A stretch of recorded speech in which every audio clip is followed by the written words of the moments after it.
Hello everyone, welcome back to subject venture. आज हम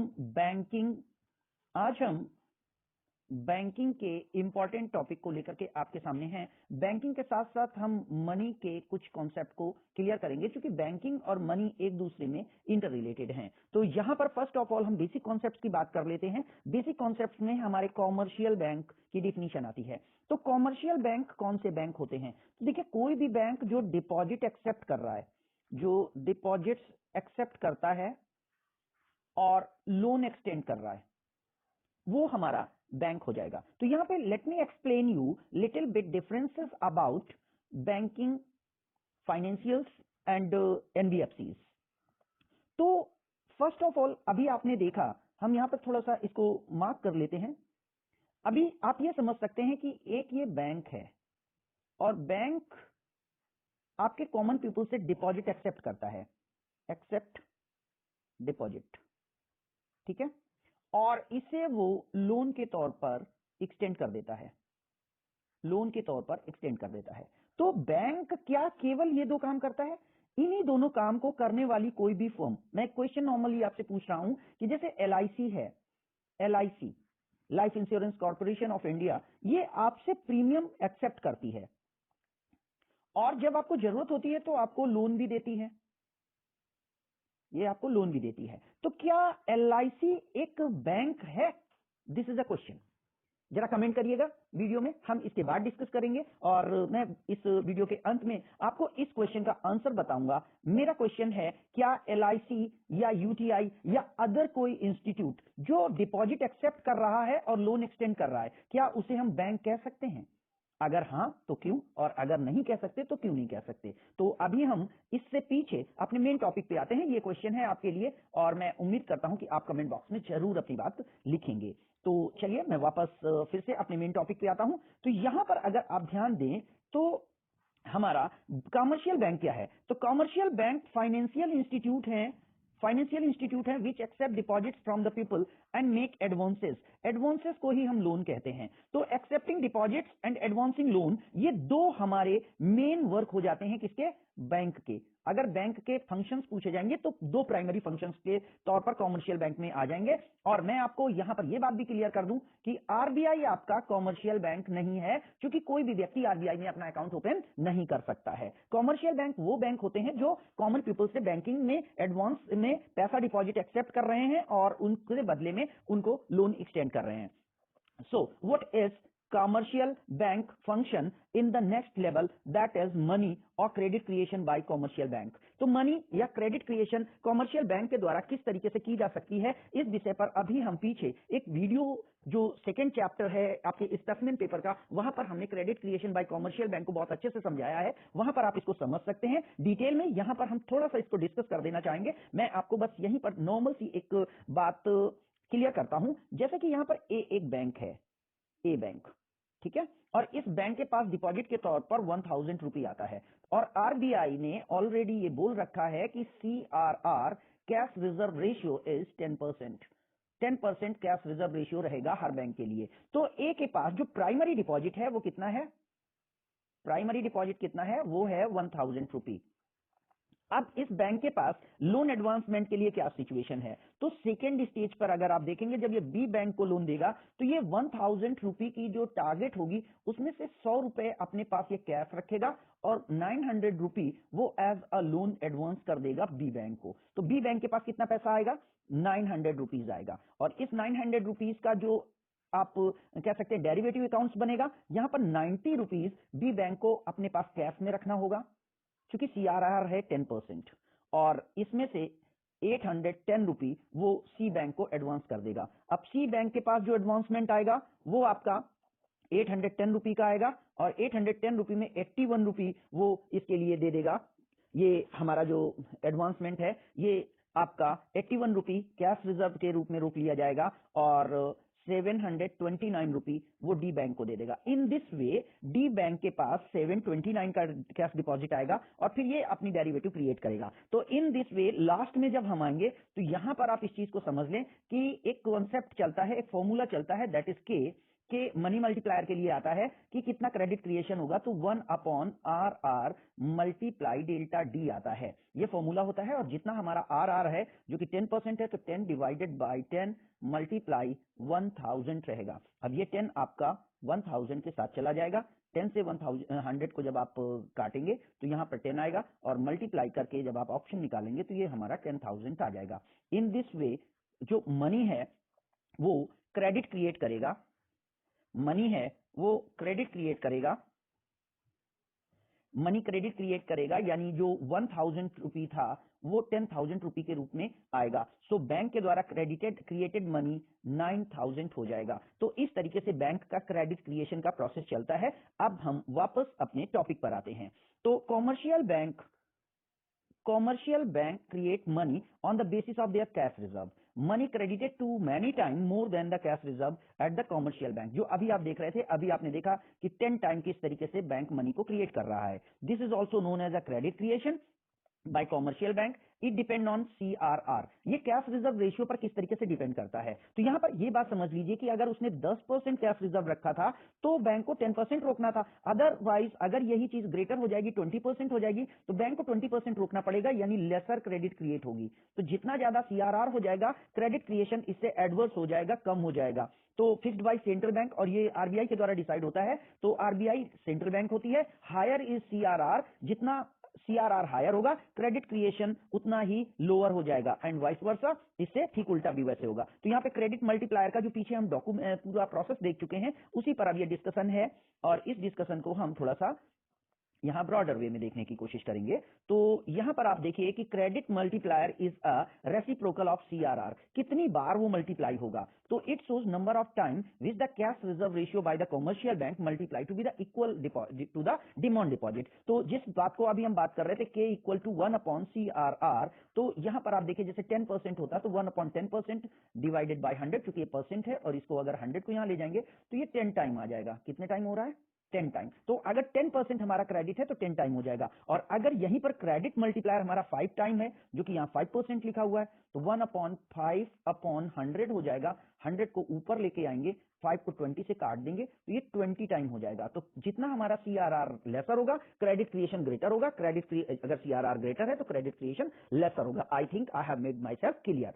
तो यहां पे K equal to money credit multiplier है, CRR कैश रिजर्व रेशियो है, एक परसेंटेज है जो कि डिमांड डिपॉजिट का कॉमर्शियल बैंक को कैप्ट करना पड़ता है, किसके साथ? RBI के साथ। ये बहुत इंपॉर्टेंट चीज है। यहां पर आप दो चीजों को समझ लें कि जो हमारा कैश रिजर्व रेशियो है, देखिए CRR और SLR, ये आपको अच्छे से समझ लेना है। जो CRR है ये कैश रिजर्व है, ये कैश रिजर्व है that is to be maintained with RBI। RBI के साथ जितना रखा जाएगा वो CRR है। और SLR जो स्टैट्यूटरी लिक्विडिटी रेशियो कहते हैं, liquidity ratio two be maintained by bank with itself. Bank को SLR खुद के साथ मेंटेन करना होता है। तो CRR और SLR के साथ आप इस चीज को बिल्कुल कंप्लीट समझ लें कि इनमें कोई डिफरेंस आपके साथ नहीं होना चाहिए। तो अब आप आगे देख लेते हैं। तो यहां पे likewise credit was this one. So यहां पर आपने देखा कि अगर CRR हमारा 10% है तो क्रेडिट मल्टीप्लायर 10 टाइम हो जाएगा। CRR अगर हमारा 5% है तो क्रेडिट मल्टीप्लायर 20 टाइम हो जाएगा। तो रेसिप्रोकल में आप समझ लें कि credit multiplier reflects the maximum amount of credit that commercial bank can legally create on the basis of CRR। It is also known as LRR। इसे लीगल रिजर्व रेशियो भी कहते हैं। नाउ अब हम यहां से हट करके सेंट्रल बैंक की ओर आते हैं, जो हमारी मेन बैंक होती है, और इंडिया में सेंट्रल बैंक का नाम RBI है। तो central bank is an apex bank institution that control and manages the entire banking system in a country. It is a bank of all the banks as well as bank of the government. तो यहाँ पे bank की bank होती है और सारी banks होती हैं। तो यहाँ अब हम फंक्शंस ऑफ सेंट्रल बैंक के बारे में थोड़ा सा शॉर्ट में समझ लेते हैं। बैंक ऑफ इशू, यानी जो न्यू करेंसी है, न्यू करेंसी है, कितना प्रिंट होगा। सर्कुलेशन में कितना करेंसी रहेगा, ये काम पूरी की पूरी इंफॉर्मेशन को इसके पास रहेगी, सेंट्रल बैंक के पास रहेगी, और सेंट्रल बैंक ही इस चीज को डिसाइड करती है। Then bankers to the government, government को बैंक के बारे में जो एडवाइस देनी है, जो इंफॉर्मेशन देनी है, बैंक को किसी तरीके की गाइडलाइन देनी है गवर्नमेंट को, तो वो सारा का सारा काम भी आपकी सेंट्रल बैंक करती है। अब बैंक्स, ये bankers, bank and supervisory role, banks की वर्किंग एंड फंक्शनिंग, आपने अक्सर सुना होगा सेंट्रल बैंक ने केवाईसी गाइडलाइन ना फॉलो करने के कारण बैंक्स पे चार्जेस लगा दिए।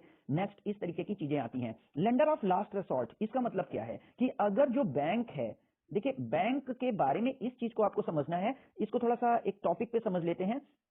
ये क्या है, ये है lender of last resort.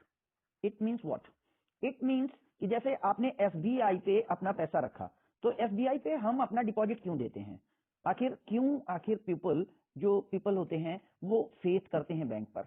Faith bank पर इसलिए करते हैं क्योंकि उनको पता है कि बैंक टाइमली रीपे कर देगा, अगर वो चाहेंगे तो पैसा टाइमली रीपे हो जाएगा। But suppose that some person ask from bank, bank से पैसा मांगता है और बैंक ने वो पैसा लोन पे दे रखा है, तो क्या बैंक उस पैसे को देने से रिफ्यूज कर देगा? नो। अगर बैंक कहीं से एबल नहीं हो रहा है, नॉट एबल टू पे, अगर बैंक नॉट एबल टू पे टू डिपॉजिटर, डिपॉजिटर को अगर वो पे नहीं कर पा रहा है, तो वो आरबीआई से फंड कॉल करेगा।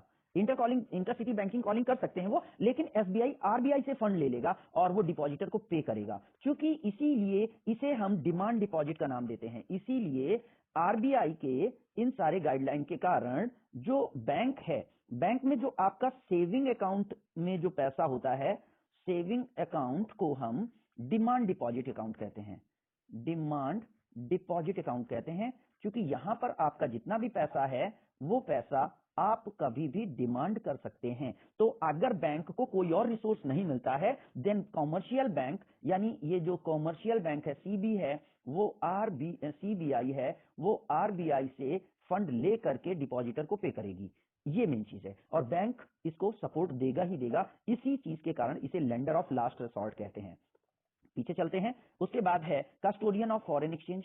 फॉरेन एक्सचेंज इंडिया में कितना है, इस बात का पूरी तरीके से रेगुलेशन करने का काम भी हमारी आरबीआई का है। एंड क्लियरिंग फंक्शन, एक बैंक से दूसरी बैंक में जाने वाले जो चेक्स वगैरह हैं, उनका पूरा का पूरा कॉन्सेप्ट ये हमारी कॉमर्शियल बैंक फाइनल करती है। और उसके बाद कंट्रोलर ऑफ क्रेडिट, कितना क्रेडिट मार्केट में रहेगा, इस सब का काम हमारी आरबीआई करती है। सो इन दिस वे बैंकिंग के बारे में हम बहुत सारी चीजें डिस्कस कर चुके हैं। अब हम यहां पर से एक क्वेश्चनियर की तरफ चलेंगे, जहां पर मल्टीपल चॉइस क्वेश्चंस मैंने आपके लिए प्रिपेयर कर रखे हैं। आई होप आप उन्हें एंजॉय करेंगे। Let's start the questioning.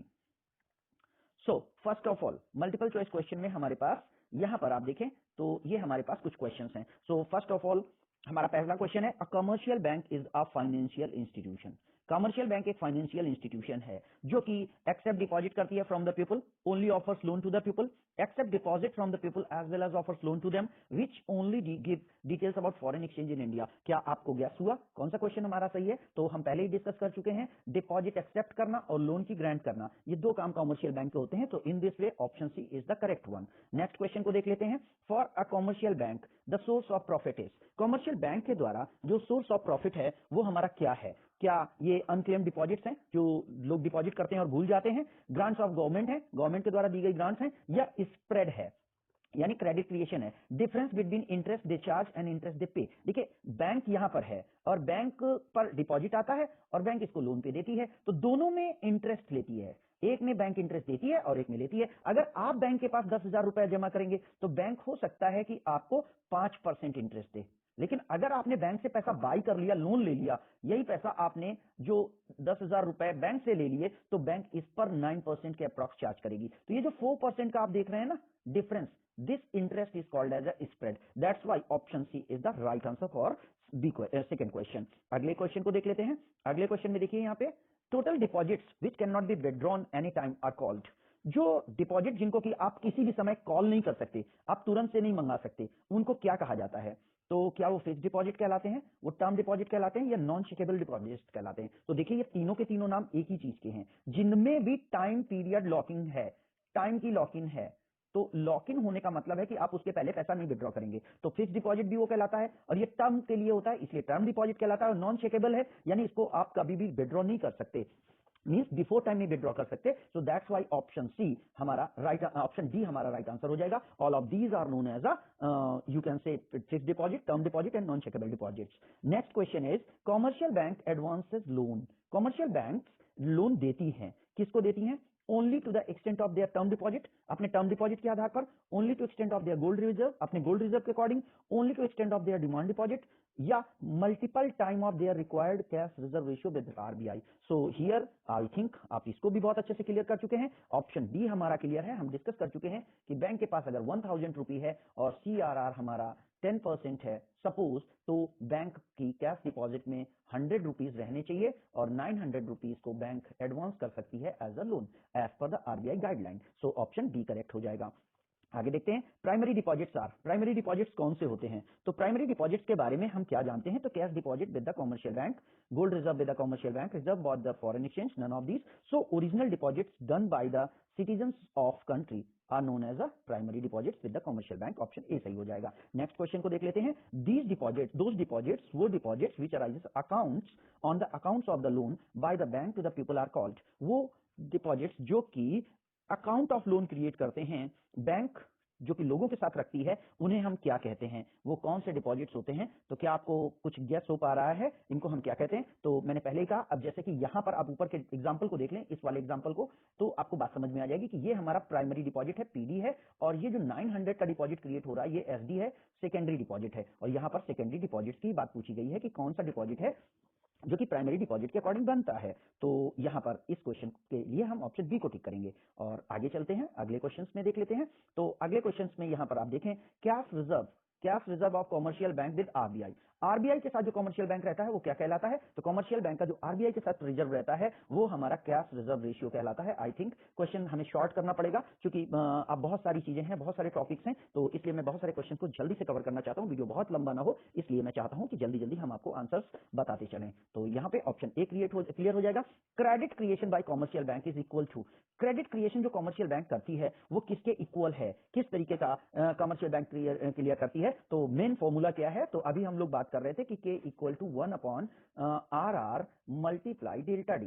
तो यहां पर कैश रिजर्व जो हुआ है उसे हम कैश रिजर्व कहते हैं। तो यहां पर ऑप्शन डी आपका राइट आंसर हो जाएगा क्योंकि यहां पर कैश रिजर्व की बात की गई है। CRR is fixed by in India, आप जानते हैं ये आरबीआई के द्वारा फिक्स किया जाता है। क्वेश्चन नंबर 10 की तरफ चलते हैं। क्वेश्चन नंबर 10 में देखिए क्या है कि money that on the commercial bank can create on the basis of CRR, money that the commercial bank can create on the basis of CRR, money जो कि कॉमर्शियल बैंक सीआरआर के basis पर create करती है वो क्या होता है? तो वो मैक्सिमम अमाउंट ऑफ मनी कहलाता है जो कि वो क्रिएट कर सकते हैं, the minimum amount of money कहलाता है जो क्रिएट कर सकते हैं, या amount of money they wish to create, none of this. तो यहां पर भी ऑप्शन ए हमारा सही हो जाएगा। ये वो मनी होता है जिसे वो मैक्सिमम क्रिएट कर सकते हैं, ये उनकी मैक्सिमम लिमिट है सीआरआर के रिस्ट्रिक्टेड रहते हुए। अगले क्वेश्चन को देख लेते हैं। सेंट्रल बैंक क्या होता है? तो सेंट्रल बैंक कौन सा है? अपेक्स बैंक है, is a agency of note issuing है, focus on stability and growth of the economy। तो all of these is the correct answer for this। liquid state includes, liquid states में क्या क्या चीजें आती हैं? कौन कौन सी चीजें आती हैं? unencumbered approved of security, cash and gold, all of these are included in this, that's why option D is clear। SLR क्या है? स्टेट्यूटरी लिक्विडिटी रेशियो कहा जाता है इसे। ये क्या है? तो स्टेट्यूटरी लिक्विडिटी रेशियो जो है ये SLR होता है और ये बैंक अपने पास रखता है और इसमें कैश प्लस सिक्योरिटीज होती हैं। तो इस तरीके से cash reserve with the bank, gold reserve with the bank and reserve with the unencumbered security. So all of these will be the right answer for this also. इस question के लिए भी 13 नंबर के लिए डी को हम correct करेंगे। Next है with the increase in the market rate of interest, cost of credit. अगर मार्केट रेट ऑफ इंटरेस्ट में राइज हो रहा है तो कॉस्ट ऑफ क्रेडिट क्या हो जाएगी? तो बताइए कॉस्ट ऑफ क्रेडिट क्या हो जाएगी? मार्केट रेट ऑफ इंटरेस्ट अगर बढ़ेगा तो कॉस्ट ऑफ क्रेडिट भी इंक्रीज कर जाएगी। जैसे कि आरबीआई है, अब आरबीआई अगर सीबीआई के साथ बैंक रेट को बढ़ा देती है तो जो बैंक यहां पर इंटरेस्ट रेट है वो राइज कर जाएगा, बढ़ जाएगा, और इस तरीके से ऑप्शन बी सही हो जाएगा। अगले क्वेश्चन को देख लेते हैं। Which of the following functions as a central bank? So all of These are the answer। Repo rate relates to, repo rate क्या है? न्यू क्वेश्चन है आपके लिए, रेपो रेट क्या है? तो शॉर्ट टर्म बोरोइंग बाय अ कमर्शियल बैंक, कॉमर्शियल बैंक द्वारा borrowing है। अब बोरोइंग है बाय कॉमर्शियल बैंक है, तो ये किसके द्वारा लेंडिंग की गई है? तो ये लेंडिंग की जाती है आरबीआई द्वारा। अभी हम बात कर रहे थे आरबीआई एंड सीबीआई। अगर सीबीआई को पैसा चाहिए और आरबीआई से वो ले रहे हैं लोन, तो इसके बदले में जो इनको इंटरेस्ट पे करेंगे वो रेपो रेट हो जाएगा, यानी आरबीआई जो रेट लेगी वो रेपो रेट हो जाएगा। तो इस तरीके से ऑप्शन ए सही हो जाएगा। देन है rate at which commercial bank are allowed to park their surplus fund. अब देखिए यहां पर ठीक इसका उल्टा, ऊपर वाले टॉपिक का हम उल्टा करेंगे, अपोजिट करेंगे। अब आरबीआई के पास सीबीआई यानी कॉमर्शियल बैंक ने अपना पैसा पार्क कर दिया, ज्यादा पैसा था इनके पास और वो उन्होंने डिपॉजिट कर दिया, तो आरबीआई इसको इंटरेस्ट देगी और ये इंटरेस्ट हमारा आर आर आर कहलाएगा। इसे हम रिवर्स रेपो रेट का नाम देंगे, ये हमारा आर आर आर कहलाएगा और इसे हम क्या नाम देंगे? Reverse repo rate. तो ये ध्यान रखिएगा, इसे हम आर आर आर कहते हैं, रिवर्स रेपो रेट कहते हैं। Then moral suasion by RBI are relate to. Moral suasion का मतलब होता है पब्लिक को गाइडलाइन जारी करना, जो कि आरबीआई के द्वारा पर्सनल दिया जाता है, जिससे कि मॉनेटरी फंक्शन स्मूथली फंक्शन करता रहे। Then margin requirement. Next question is margin requirement क्या है? तो मार्जिन रिक्वायरमेंट की एक डिफिनीशन है। मार्जिन रिक्वायरमेंट होता क्या है, जरा इसको समझ लेते हैं। जैसे बैंक है और बैंक को आपने गोल्ड दिया और गोल्ड आप जो दे रहे हो वो आप मान लीजिए 10,000 की क्रेडिट का गोल्ड दे रहे हो, 10,000 की वैल्यू का गोल्ड दे रहे हो, तो बैंक आपको जो लोन देगी वो हार्डली आपको 7,000 देगी। वो 3,000 जो है वो डिफरेंस रोक लेगी, जिससे कि गोल्ड को कैश कराने में आपका क्रिएशन हो जाए। तो ये वैल्यू हो गई और ये हो गया मार्जिन और ये हो गया लोन। तो मार्जिन रिक्वायरमेंट वो डिफरेंस होता है जो वैल्यू और लोन के बीच में बैंक अपने पास रख लेता है। तो इस तरीके से मार्जिन क्या हो जाएगा? मार्जिन की डिफिनीशन को अगर आप यहां पर देखें तो आपको यहां से पता चलेगा कि जो मार्जिन है उसे हम किस तरीके से समझ सकते हैं। तो मार्जिन रिक्वायरमेंट जो हमारा होगा, मार्जिन रिक्वायरमेंट में current value of security offer to the loan and value of loan granted, इनके बीच का जो डिफरेंस है वही हमारा मार्जिन हो जाता है। नेक्स्ट है which of the following is a function of commercial bank. Commercial bank का क्या फंक्शन है? Banker to the government. देखिए which of the following is a commercial function. Banker to the government ये है ही नहीं। क्लियरिंग हाउस ऑफ फंक्शन ये RBI का फंक्शन है। कस्टोडियन द फॉरेन रिजर्व, यहाँ पे नन ऑफ द दीज हो जाएगा क्योंकि ये सारे के सारे फंक्शन आरबीआई के हैं। तो ऑप्शन डी क्लियर हो जाएगा। Soul authority of issuing note in India, जो ओरिजिनल अथॉरिटी है जो नोट इशूइंग की कंडीशन रखती है वो इंडिया में आरबीआई है। RBI is authority of note issuing. तो इसे इस कारण हम ऑप्शन सी को टिक करेंगे। Next and last question of this lecture वो ये है, is the lender of last resort. So RBI reserve bank of India is the lender of last resort in India, because अगर सीबीआई यानी commercial bank अपने पैसे नहीं चुका दे पाता है डिपॉजिटर को, तो वो आरबीआई से फंड लेकर के इस चीज को देने की कोशिश करेगा। So friends, here we end this video. If video is helpful, kindly like, subscribe and share and be with the channel, so because we will continue to bring you most relevant content on economics. Thank you. Thank you for